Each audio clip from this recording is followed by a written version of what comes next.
और परमपिता जी मस्ताना जी, परमपिता जी ने वचन किए, हम थे हम हैं हम रहेंगे। साफ साफ परमपिता सत्संग में सुनाया करते कि किसी कोई पुराना जज है जो रिटायर हो चुका, तो क्या वो अब फैसला सुना देगा? नहीं ना, जो आज है वही सुनाएगा। सो कहने का मतलब बेपरवाजी फरमाया करते कि आप पहले अगर किसी को मानते हैं तो क्या वो आज के टाइम में फैसला सुना देगा? और फिर परमपिता ने तो बात ही खत्म कर दी कि हम थे हम हैं हम ही रहेंगे।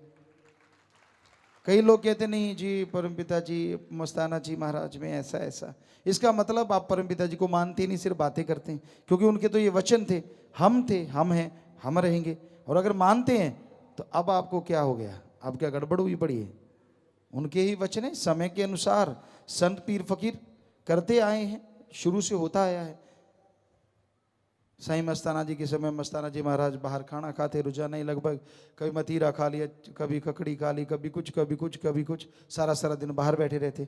बेपरवाजी परमपिता शास्त्रनाम जी महाराज शुरू में ऐसा हुआ, बाद में सत्संग बढ़ गई और लोग कहने लगे वो बात नहीं वो बात नहीं।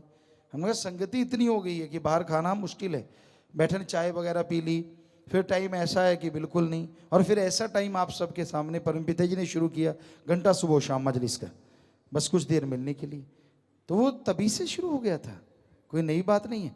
लेकिन नहीं जी, वो तब कुछ और अब कुछ और। इसका मतलब जो उनका हुक्मनामा वचन है कि जो इनको हमें मानेगा समझो वो हमें मानता है, वरना जो इनको हमें नहीं मानता वो नहीं मानता।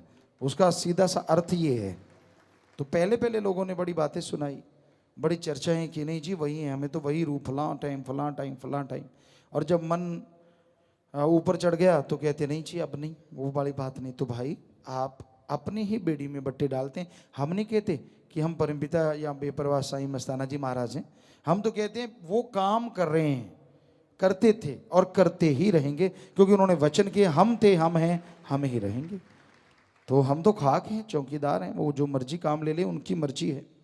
तो इसलिए इसी भरम में ना रहा करो, जो वचन है उनको सुनो, अमल करो। सत्संग में सच्ची राह सिखाई जाती है। कई लोग जो इस भरम में रह जाते हैं उन्हें खुशियां नहीं मिलती। इसलिए वचन याद रखो, वचनों पे चला करो, ताकि परमानंद की प्राप्ति आपको मिले और आपके जन्मों जन्मों की भक्ति आपकी जो की हुई है, तभी आप मालिक के नज़दीक बात सुनते हैं। यानी आप रोजाना सुनते हैं या कभी कभार सुनते हैं या दिन में एक बार, तो ये बहुत बहुत अच्छे भाग्य हैं आपके।